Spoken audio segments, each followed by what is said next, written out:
మాదిగల అస్తిత్వం అణగారిపోతుంది. ఇది దేశవ్యాప్తంగా ఉన్నటువంటి ఒక చర్చ. ఆనాటి కాలం నుండి మొదలుకుంటే నేటి వరకు తెలంగాణ రాష్ట్రం రావడానికి, తెలంగాణ రాష్ట్రం వచ్చిన తర్వాత, తెలంగాణ రాష్ట్రం రాకముందుకు ఉన్నటువంటి ఉమ్మడి ఆంధ్రప్రదేశ్ రాష్ట్రంలో నుంచి మొదలుకుంటే ఇప్పటి వరకు మాదిగ అస్తిత్వం అణగారిపోతుంది. మాదిగలకు రావాల్సిన వాటా రావట్లేదు. మాదిగల జనాభా తామాష ప్రకారం ఎవ్వరు కూడా మాట్లాడలేదు. కుక్కకు బొక్క ఆశ ఎంత ఆశనో ఆ బొక్కేస్తే ఆశపడి అక్కడనే ఆగిపోయేటువంటి పరిస్థితిలో మాదిగలు ఉన్నారు. ఎంత బాధాకరం అంటే చాలా బాధాకరమైనటువంటి సంఘటన. ఇలా ఏ ఆశయం కోసము, ఏ జాతుల కోసము, ఏ అణగారిన వ్యవస్థ కోసము ఇలా బాబాసాహెబ్ అంబేద్కర్ కానీ, బాబు జగజ్జీవన్ కానీ, పూలే గారు కానీ, గౌతమ్ బుద్ధులు లాంటి వాళ్ళు వ్యక్తులు కానీ, పెరియర్ రామస్వామి లాంటి వాళ్ళు కానీ ఎందరో మహా యోధులు, మహానీయులు ఎంతో త్యాగం చేసిళ్ళు. వాళ్ళందరూ సబ్బండ కులాల కోసం చేసిళ్ళు. సంతు శిరోమణి రవిదాస్ గారు చేసినటువంటి త్యాగం గొప్పది. ఇలా ఆ అందరి చరిత్ర చదివినటువంటి మేధావులు, వాళ్ళందరి గురించి తెలుసుకున్నటువంటి మేధావులు, వాళ్ళందరి గురించి ఆలోచించినటువంటి మేధావులు ఈరోజు అస్తిత్వాన్ని ఆగం చేసి, అస్తిత్వాన్ని అమ్ముకొని ఇలా ఎటు ఏ దారికి పోవాలి, ఏ దారి నిలబడాలో అర్థం కాని పరిస్థితులు ఉన్నారు. అందుకోసమే 1956 నుంచి మొదలుకుంటే ఇప్పుడున్నటువంటి 2024 దాకా ఎంతమంది మాదిగలకు మంత్రి పదవులు ఇచ్చారు, ఎంతమంది మాదిగలు వాళ్ళ ఉన్నటువంటి స్థాయిలో నిలబడి ఎన్ని లక్షల మందికి ఉపాధి కల్పించారు, ఎంతమంది మాదిగలు నిజంగా అత్యున్నతమైన స్థాయిలో ఉండి తన జాతికి న్యాయం చేసిళ్ళు, ఎంతమంది మాదిగలు రాజకీయంగా సక్సెస్ అయిన వాళ్ళు ఎంతమంది ఉన్నారు. ఇలా అస్తిత్వం ఎక్కడ పోతుందంటే అమ్ముకునేటువంటి పరిస్థితిలో ఉన్నారు. ఇలా కులం పేరు చెప్పి డబ్బులు దండుకునేటువంటి ప్రయత్నం చేసేటువంటి పరిస్థితి ఉన్నారు. కులం పేరు చెప్పి రాజకీయం చేసేటువంటి వ్యక్తులు ఉన్నారు. ఇలా కులం పేరు చెప్పి ఇలా విచ్ఛిన్నం చేసేటువంటి పరిస్థితి ఉన్నారు. ఇలా కులం పేరు చెప్పి ఇలా ఆగం చేసేటువంటి పరిస్థితి ఉన్నారు. ఇలా కులం పేరు చెప్పి ఇలా ఉన్నటువంటి ఇంకా కింది స్థాయిలో ఉన్నటువంటి వ్యక్తులను ఇంకా కిందికి లాగేసి తొక్కేసేటువంటి ప్రయత్నం చేస్తున్నారు. ఎంత బాధాకరం అంటే అంత బాధాకరం. ఎటుపోతుందంటే అటు పోతుంది. ఇలా సమాజం అస్తిత్వం కోసం కొట్లాడినంటే ఆత్మగౌరవం తాకట్టు పెడతారు. ఎక్కడ పోయింది? అందుకోసమే మాదిగల అస్తిత్వం ఏ విధంగా ఉందన్నటువంటి ప్రధాన రాష్ట్రం చూడండి. ఇక్కడ ఉన్నటువంటి ఆనాటి నుంచి మొదలుకుంటే అప్పుడన్నా ఇప్పుడున్నటువంటి రజాకార్ల నుంచి కూడా, రజాకార్ల సమయం నుంచి కూడా, ఎప్పుడో కొన్ని వందల సంవత్సరాల నుంచి కూడా సమాజాన్ని చేరవేసింది ఈ మాదిగ సోదరులే. ఇక్కడ ఉన్నటువంటి ఈ డప్పు వలనే ఇలా సమాచారాన్ని ప్రపంచానికి పరిచయం చేసింది, సమాచారాన్ని దేశానికి పరిచయం చేసింది. సమాచారం ఇలా ఉన్నటువంటి బ్రిటిష్ కాలం నుంచి మొదలుకుంటే రజాకాల కాలం దాకా కూడా సమాచారం చేరవేసింది.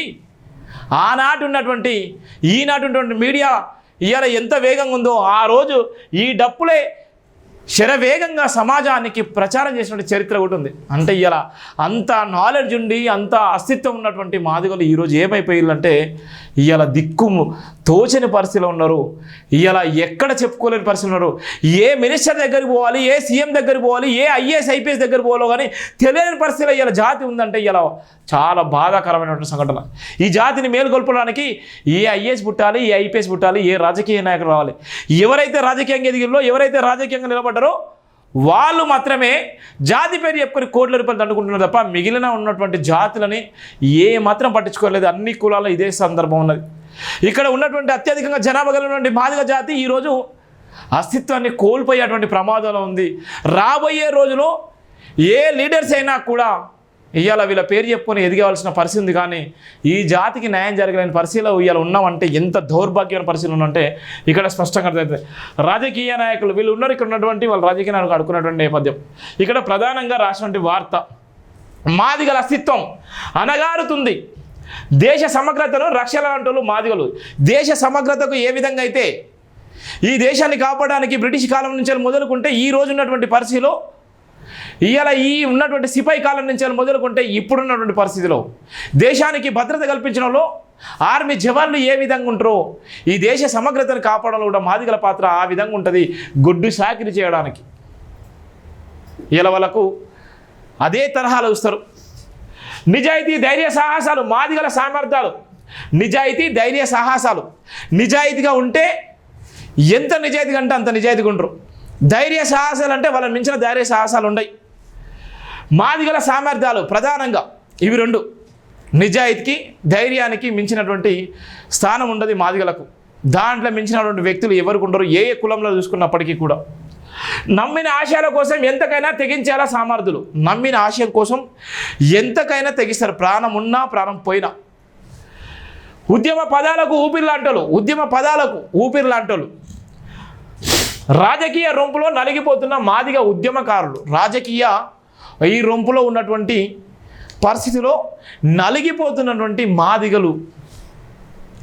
మాదిగ జాతి పోరాటాలు గర్వమని కొనియాడుతున్నటువంటి బరిగెల శివ. మాదిగ జాతి ఎంత గర్వపడుతున్నటువంటి పరిస్థితి ఉందో ఆనాటి కాలం నుంచి ఈనాటి వరకు నేటి వరకు కూడా ఏ విధంగా ఉందో అన్నటువంటి రాసినటువంటి స్పష్టమైన వార్త. రాజ్యాలు ఏలిన మాదిగలు అంటరాని వాళ్ళు ఎలా అయినారు? భారతదేశంలో చెప్పబడుతున్న సనాతన ధర్మం హిందూ మన కుటుంబ చరిత్ర అని ఇతిహాసాలు చదివిన మాదిగ మేధావులు చెప్తున్నారు. సనాతన ధర్మంలో మాదిగల ఆది జాంబవుని వారసులు అరుంధతి మన ఆడపడుచని తరతరాలుగా మాదిగ కులపెద్దలు చెప్పుకుంటూ వస్తున్నారు.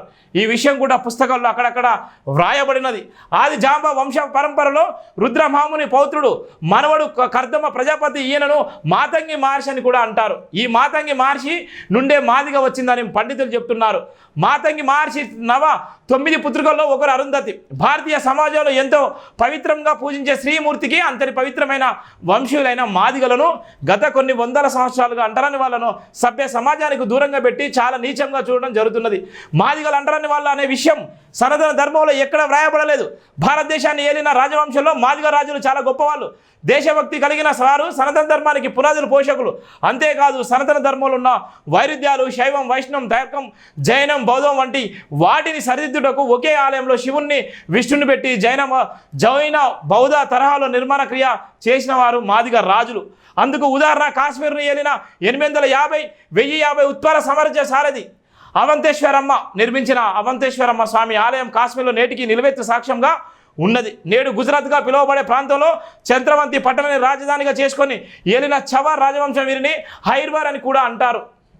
వీరు సుమారుగా 600 నుండి 1200 వరకు ఆ ప్రాంతాన్ని పరిపాలించారు. వీరిలో గొప్పవాడు రాజ చవార్ సేన్. వీరు రాజస్థాన్ ఏలుతున్న బొప్పరావలు రాజవంశాలతో ఇయ్యం పొత్తు కలిగి ఉండేవారు.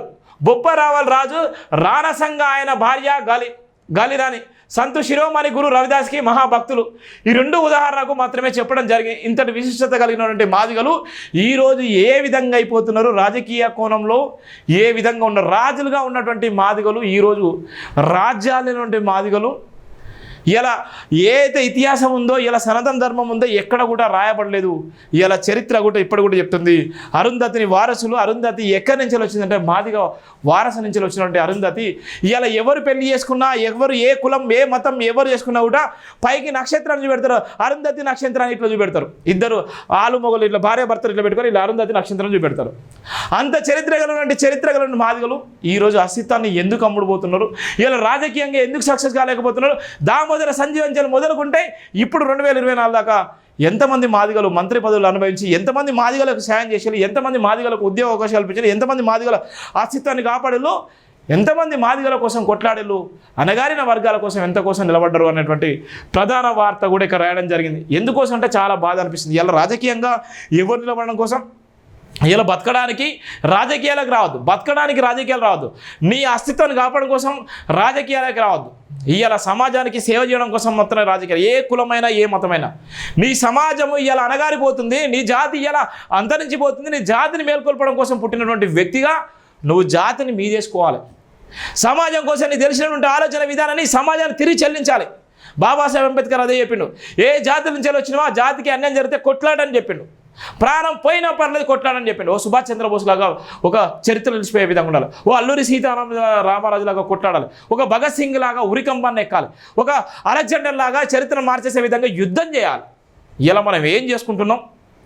ఇలా చరిత్ర బుక్స్లు చదివినట్టుగా ఇలా బిల్డప్లు ఇస్తాం. కనీసం ఇలా ఎందుకు పనికిరానటువంటి పరిస్థితిలో ఇలా మనం మాట్లాడే పరిస్థితి ఉంటుంది. మాట్లాడని కాడ అసలుకే మాట్లాడడం. ఎందుకోసం ఏ విధంగా ఉన్నది? ఇలా అస్తిత్వం ఏమైపోతుంది? ఇలా రాజకీయంగా మన పరిస్థితి ఏ విధంగా ఉంది? రాజకీయంగా ఎంతవరకు సక్సెస్ అయిపోతున్నాం? ఆర్థికంగా ఎంతవరకు నిలబడ్డాం? ఇలా ఈ సమాజంలో ఎంతవరకు ఇలా మనలో యాక్సెప్ట్ చేస్తున్నారు? ఈ సమాజంలో ఉన్నటువంటి మిగిలిన కులం ఎంతవరకు దగ్గర తీసుకుంటున్నారు? ఇప్పటికీ కూడా వివక్షత ఎందుకు కొనసాగుతుంది? అస్తిత్వం ఎక్కడ పోతుంది? ఇలా మాదిగలకు పౌరుషం ఉండదా? మాదిగలు మనుషులు గారా? ఇలా ఎక్కడ పోతుంది? ఆ రోజు నుంచి మొదలుకుంటే ఎంత గొప్ప చరిత్ర, ఈ చరిత్ర ఉన్నటువంటి చరిత్ర ఇప్పటివరకు తెలుసుకోకపోతే ఆ చరిత్రకు నిదర్శనం ఏముందంటే ఇప్పటివరకు మనం మాట్లాడిన పరిస్థితిలో ఉన్నాం. దానికి సంబంధించినటువంటి ప్రధాన వార్త జై భీమ్లో రాసినటువంటి ప్రధాన వార్త కూడా మీకు చెప్పి వినిపించేటువంటి నేపథ్యం చేస్తున్నాం. మాదిగ రాజులు గత 1000 సంవత్సరాల వ్యవధిలో భారతదేశంలో జరిగిన మార్పులకు బలి పశువులుగా మారినారు, అంటరాని వాళ్ళుగా పరిగణించబడుతున్నారు. ఇందులో తురుకలు, వెన్నుపోటు, ఆంగ్లేయులు, విభజన పాటుతో పాటు స్వదేశంలో ఉన్న నీతి మాలిన దేహద్రోలైన కొందరు రాజులు స్వార్థంతో విదేశాలకు అమ్ముడుపోవడం ఒక కారణం. మాదిగ రాజులు మతం మారడానికి ఇష్టపడకపోవడం మరొక కారణం. దేశం కోసం బతుకుతాం, ధర్మం కోసం ప్రారంభిస్తాం అని నినాదాలు చేసిన మహనీయులు మాదిగలు జాతిలోనే ఉన్నారు. అంతటి మహా దేశభక్తి, మహోన్నత వ్యక్తిత్వం, నీతి నిజాయితీకి మారుపేరైన మాదిగలు పోగొట్టుకున్న రాజ్యాన్ని తిరిగి పొందే రోజులు దగ్గర పడుతున్నాయి అనడంలో సందేహం లేదు.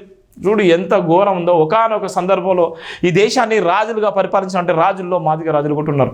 కానీ ఈ రోజు ఉన్నటువంటి నేపథ్యం ఎంత భయంకరంగా ఉంది, ఏ విధంగా ఉన్నటువంటి ప్రధాన వార్త కూడా రాసిన సందర్భం ఉంది. ఇంత భయంకరమైన పరిస్థితిలో ఏం జరగబోతుంది? ఇప్పటికైనా మేల్కొనకపోతే జాతి ఇంకా 1000 ఏళ్ళ వెనకపోయేటువంటి నేపథ్యం ఉంటుంది. అణగారిన వర్గాల కోసం పుట్టిందే భారత రాజ్యాంగం. రాజ్యాంగం సాక్షిగా ఇవాళ ఏ జాతులు అయితే ఆ జాతుల అస్తిత్వాన్ని కాపాడుకోకపోతే ఇవాళ మన చరిత్రలో ఇవాళ మనం పేజీ కూడా ఉంటుంది, రాసేటువంటి నినాదం కూడా ఉండదు. అందుకోసమే మాదిగల అస్తిత్వం కోసం రాసిన ప్రధాన వార్త కూడా రాయడం జరిగింది. అన్ని కులాల గురించి, ఒక్కొక్క కులాల గురించి రాసిన సందర్భంలో